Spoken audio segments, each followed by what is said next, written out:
Detroit's defense held Washington to 35 rushing yards and 9 first downs on Saturday, and this time the film involved real names on both sides. The Commanders played Jayden Daniels, and the Lions answered with much of the defense that will open September.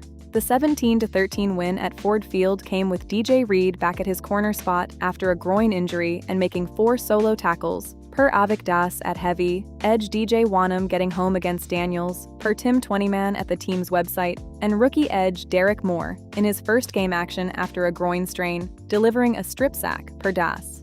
Dan Campbell's postgame read, per John Macarin at Sports Illustrated, the team got off to a shaky start, but overcame it, with a back seven that is much more evolved in coordinator Kelvin Sheppard's pressure system.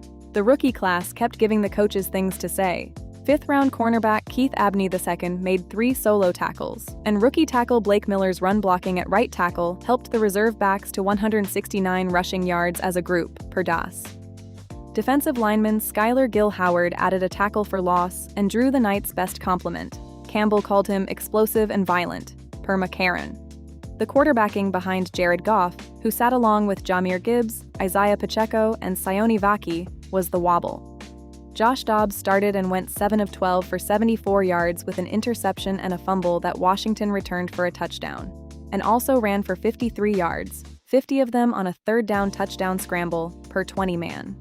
Undrafted rookie Luke Altmaier went 9 of 13 for 86 yards, cleaner than his debut in Cincinnati, and Campbell's evaluation was that he just needs reps, per Macaron. Backups against a mixed Washington defense, filed as such, but the defensive side of the film was starter evidence, and it was good. The cornerback room supplied the week's full dramatic arc, all inside 5 days.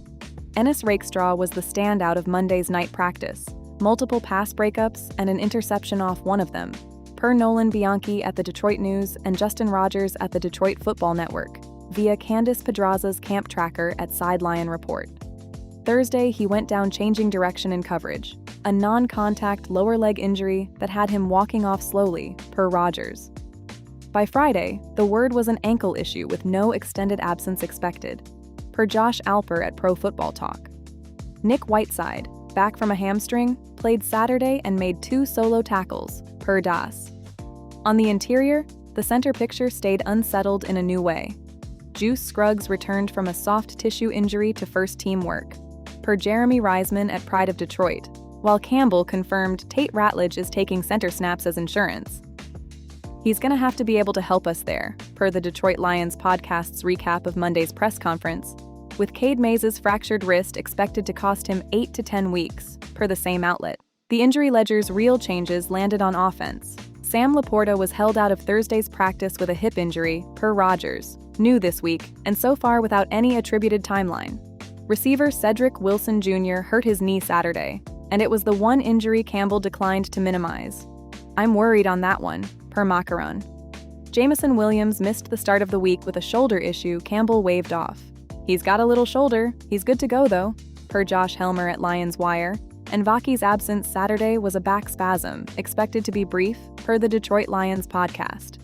Defensive tackle Mekhi Wingo's exit from the Cincinnati game became a real absence. Campbell said he could be in concussion protocol, per Reisman, and Rogers listed him among the sidelined as late as Thursday.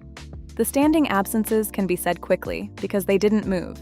Kirby Joseph and Brian Branch, the 2 starting safeties, went another full week without a practice rep. Joseph roughly 2 to 3 weeks from full participation, per Campbell via Pedraza's tracker, Branch projected for late September or early October, and Chuck Clark and Avante Maddox kept running those spots.